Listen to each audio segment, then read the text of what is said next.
Hello, Alvernia, and welcome to the Campus Show. I am Brian O'Shaughnessy. I'm Justin Strohm. And we have Paul in the back helping us with the technical side of things.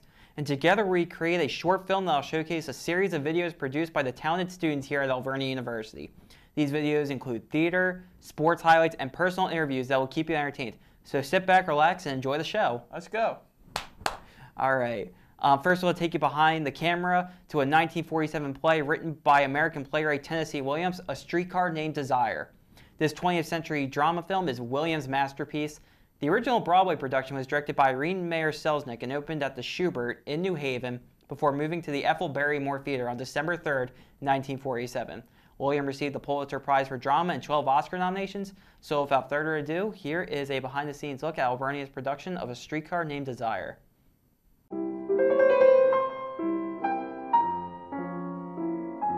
This year, in the spring semester of 2016, 3 Alvernia students are banding together to bring Alvernia its first student-run, student-directed theater show, which is actually going to be Tennessee Williams' A Streetcar Named Desire. Let's check it out.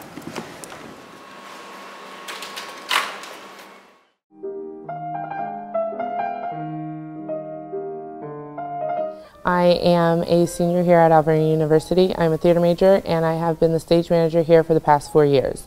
This year's production is A Streetcar Named Desire. It is my senior project, and I will be the stage manager, production manager of this project. As the stage manager, I am present at all rehearsals. I take notes for the director. I am in contact with all cast and crew members. Once the rehearsal period is over, we enter a tech rehearsal. That is when the director hands the show directly to me. So I will go through and I will make sure that the cues are on deck as far as sound and light. I do a lot of the behind the scenes work. I just make sure that everything runs smoothly through the running of the show. I'm a junior theater major, and I'll be playing Blanche Dubois. As well as playing Blanche Dubois, I am co-director. I'm also choreographer of a little dance sequence that's going to be in the play, and I'm also working as the head person who works on character development. This is my first directing project in a higher education setting, so it's kind of important to me. It's kind of like my baby right now, so that's what it is to me right now. Ultimately, I want my actors to enjoy this process. I want them to feel like that they can come here and develop these characters and work on this great text and have a fun time.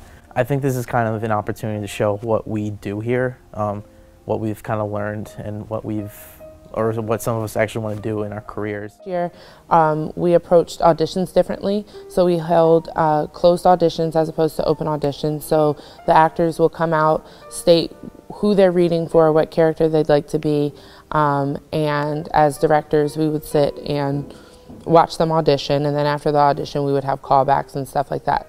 The running of the rehearsals are a little different, which is exciting. It's interesting working on this with fellow students because we are learning how to do things in a professional setting.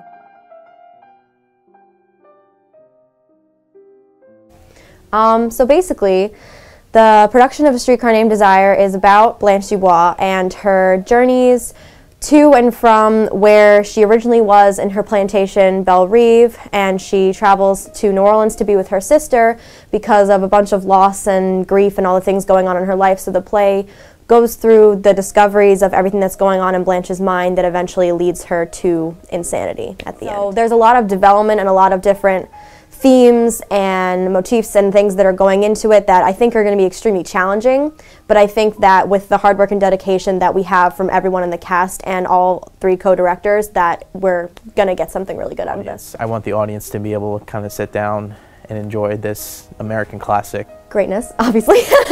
I expect it to be good. It is a very difficult and challenging show. It's something that people's parents know and kids know, and they think to themselves, oh, okay, like, there are kids in this, my friends are in this, and my friends are making this happen, so why not? Like, let's go see it, let's give it a chance.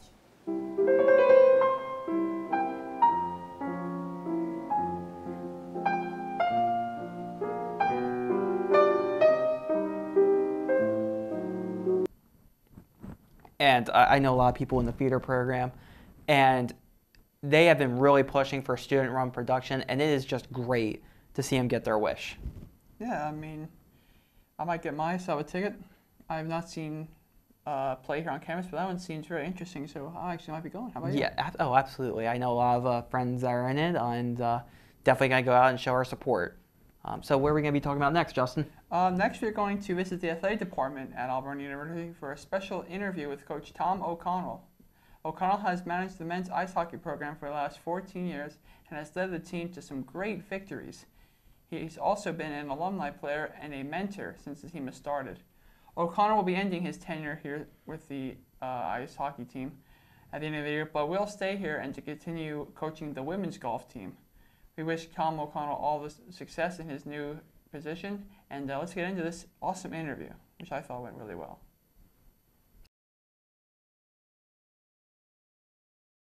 Coach Tom O'Connell has been with the Alvernia ice hockey program from its inception at the college in 2002. The ice hockey club was initially pioneered by several student athletes who had the vision of creating a foundation for ice hockey at Alvernia. The ice hockey program became a fully funded winter sport at Alvernia in 2003. This landmark decision enabled the team to operate directly under the supervision of the athletic department. O'Connell was hired as the head coach and more specifically director of the hockey program. O'Connell, along with his coaching staff, built a reputable program that attracted junior hockey players from the Northeast region. The program's success was due to the athletic department's vision to create credibility and a home for the sport at the college. I watched Penn State Berks. They were the waterline as far as that's what I wanted to look like. I wanted the team to look like Penn State Berks. That was a team that was going to nationals every year, and when they were playing, they had such highly skilled players. We did not. We might have had 2 or 3 that had a whole team of. So my goal was, how are we going to look like that? And that was through recruiting. And so as the years went on, we had some great players. And so we were starting to attract good players around 2007, 2008 to come play here that I never would have thought would have wanted to play here. But over the course of time, we really worked hard at it, and the athletic department was very helpful because being fully funded, it was easy to entice and attract good players to come and play here.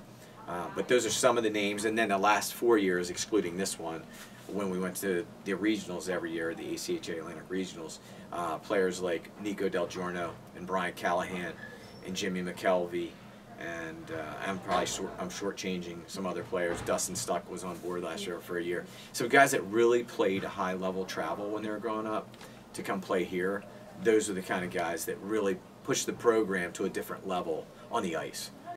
The team skated to its first winning record at 12-6 during the 2006-2007 campaign and had 4 consecutive winning seasons. It advanced to the Mason-Dixon Championship Conference and the MDCHA Conference Final and finished 15th in the Atlantic region. This was the first year we didn't make the playoffs since, I think, 2005. But the 4 years prior where we went to regionals every year in York, that's kind of the bar. If for ACHA club hockey, if you can go to regionals in your particular region, you're the top 10 teams in that region. And in the Atlantic region, there was 41 teams. And for 4 years in a row, we remained inside the top 10. From 2005 to 2012, O'Connell had a total of 104 wins, 51 losses, and 3 ties. He will be stepping down from coaching ice hockey, but plans to coach women's golf teams here at Alvernia. My experience with O'Connell, or OC as we like to call him, he's definitely a great guy. Definitely probably one of the best coaches that I've ever had. Ever since coming in here as a freshman, when I was recruited by him, he's always been, someone you could talk to and someone that you could always go and if you were struggling in school or on the ice, always available and always someone that was able to steer you in the right direction. So I think that's definitely something that is a good testament to him. Honestly, he's laid a great foundation going forward for anyone that takes it over. This year we had Dak and Lou, and they did a lot of work. And I'm not sure who's going to have it next year, whether it's going to be Dak and Lou, if they're going to look to take it in a different direction. But, I mean, he's been here for 14 years, and he's laid, a solid foundation for everything that comes ahead, and I can't see it going anywhere but up. We have a nice recruiting class coming in. We hope that it pans out that way, that these guys that we're trying to recruit confirm and come here next year and our numbers stay good. The program itself is going to move down. We're going down, we play in the DVCHC, the Delaware Valley College Hockey Conference, and they have 3 different division levels. We were at the highest one, which was the national, we're going to move down to the American. So we're going to be playing a different schedule next year. We're going to be playing Dickinson, Mount St. Mary's, Johns Hopkins, Widener, Salisbury. I believe there's 8 teams total. So we didn't have such a good season. We petitioned to move down. That we'll have a successful year next year, and then they can always readjust and petition to move back up.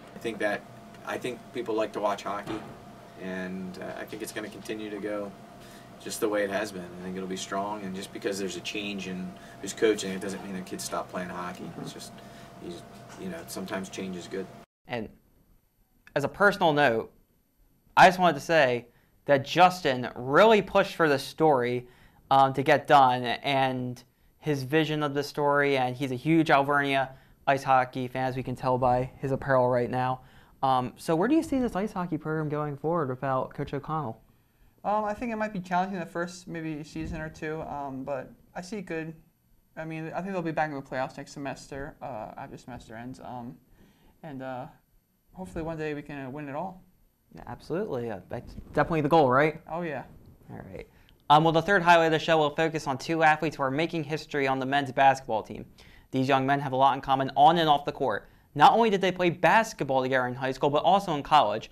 Mike Miller Jr. and Marquise Marshall sat down for a candid interview to talk about the game and their friendship. Mike Jr. shared how they have grown closer for the years and said, Marquise is a friend for life. As the interview wrapped up, Marquise said they will always have a bond no matter what.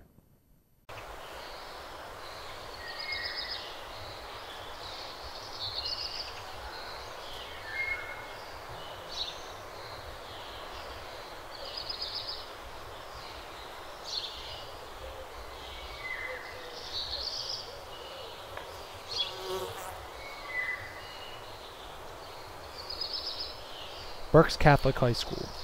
This private high school in Reading, Pennsylvania has paved the way for 2 local names synonymous with college basketball.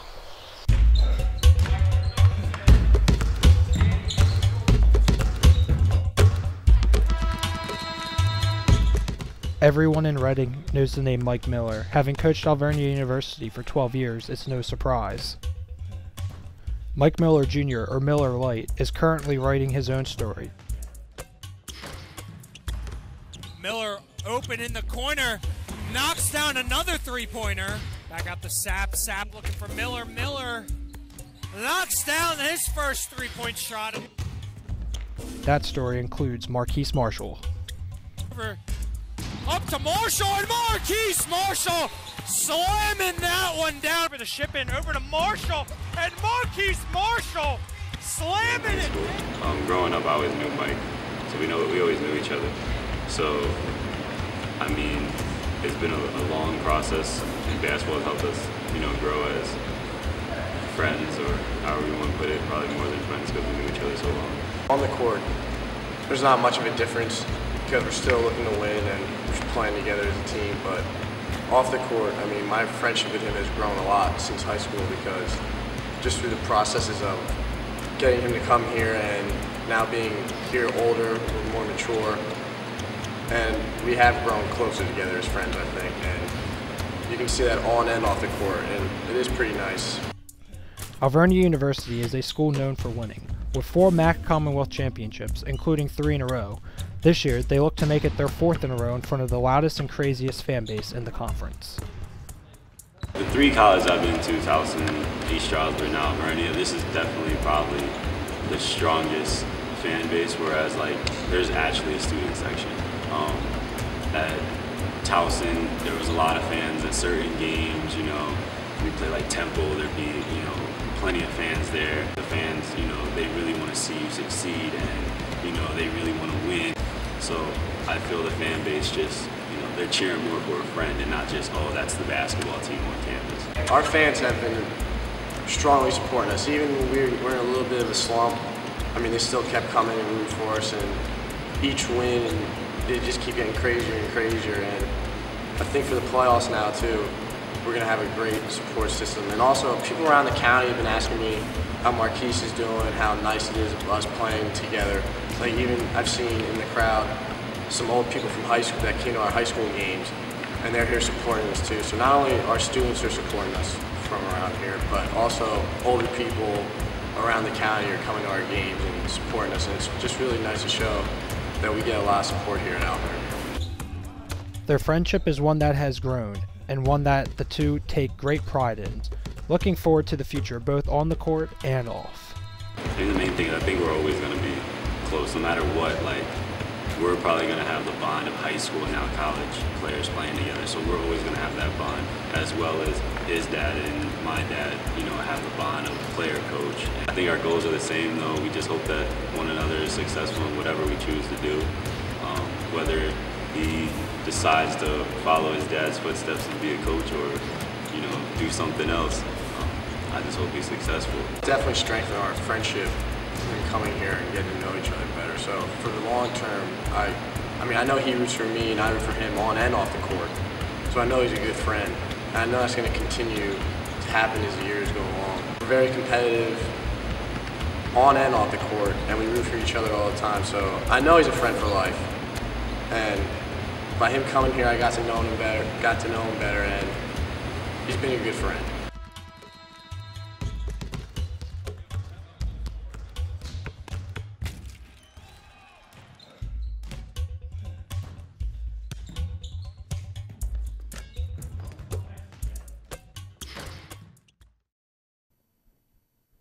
And that was another great piece. And I actually did not know that Marquise Marshall and Mike Moore Jr. played together when they were in high school. No, that's very interesting. I actually found that out by our very own Ryan Shannon. Yes, and you know, as a graduating senior, it's amazing to see when you're here on campus what has changed and the progress they've made. And one of them is Ryan Shannon implementing the Crusader Sports Network. And he's done a phenomenal job with that, and I'm sure the school will definitely miss him when he leaves. So. Did that go in? Did you see that go in? Yeah, I think it did. Swish. All right. For three, you got a 3-pointer there. All right. So, Justin, how are we going to wrap this show up? Well, let's wrap it up here with the volleyball. We're going to get men's volleyball here at Alvernia. I mean, that seems to be very cool, interesting. Are you going to try out? No, I'm not really a sports guy. I'm a fan, so I'll go to games. So Bill Stiles, who was the man behind this, he looked at programs that were not here at Alvernia, and he said, "Well, we have men's or women's volleyball. Why not add men's volleyball?" So that should be very interesting. I mean, there's going to be a lot of challenges, as Coach Deborah Schlosser said. One of the big challenges of being the first year is establishing culture. She's very happy to have a bunch of guys who can just come on into the gym and already know that they can help establish that and bring all kinds of their talents to the table for volleyball. Right, so let's go into that interview or that story. Go. Something's coming. Something's coming. Something's coming. Something's coming! Oh yeah, something's coming. It's the men's volleyball team.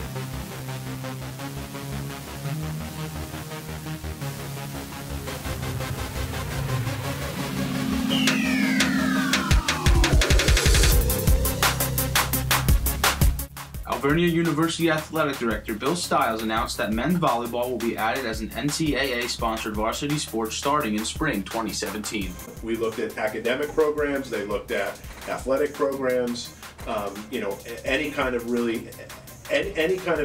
programs that we don't already have that we might add.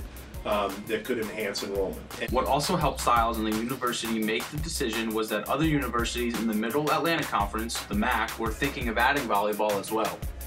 The MAC, our conference for all our other sports, you know, there were a bunch of schools that were talking about it at the same time, and so we felt like, okay, now this is a no-brainer. Once a decision was made to add a men's volleyball team, it was time to find a coach. That coach will be Deborah Schlosser, assisted by John Keller and Andrew Pyle. For Stiles, her previous coaching experience played a big part in helping her land the job.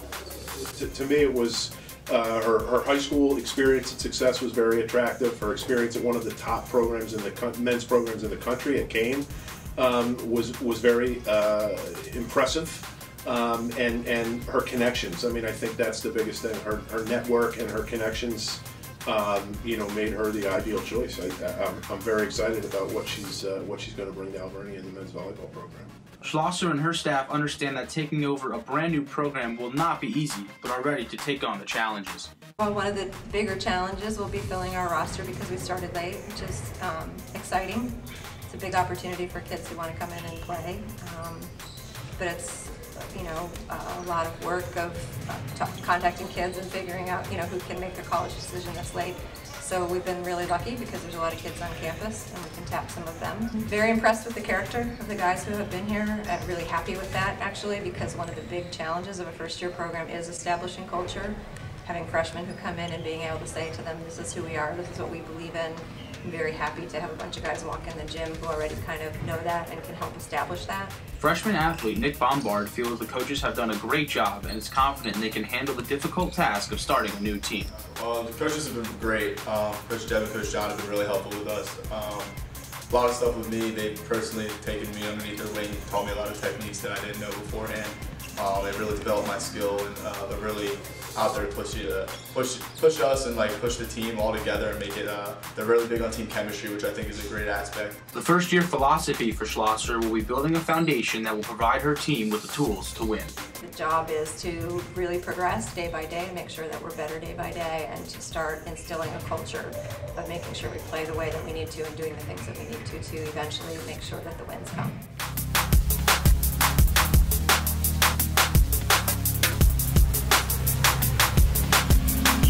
I'm ecstatic for it. I'm really excited for the spring to start up. We got some tournaments going up in Maryland that we'll hopefully be traveling up to.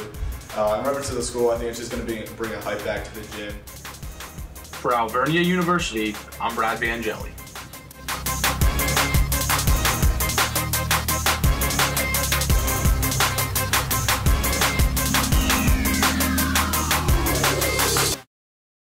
So another great story about our volleyball team, our future men's volleyball team. And like I said, it's great to see what the school will be adding throughout the season. And it's definitely going to be interesting. You're going to go to the games, right? Oh, yeah. Great. I love the sports here. Absolutely. Well, I'd like to thank everyone for helping us produce this great show.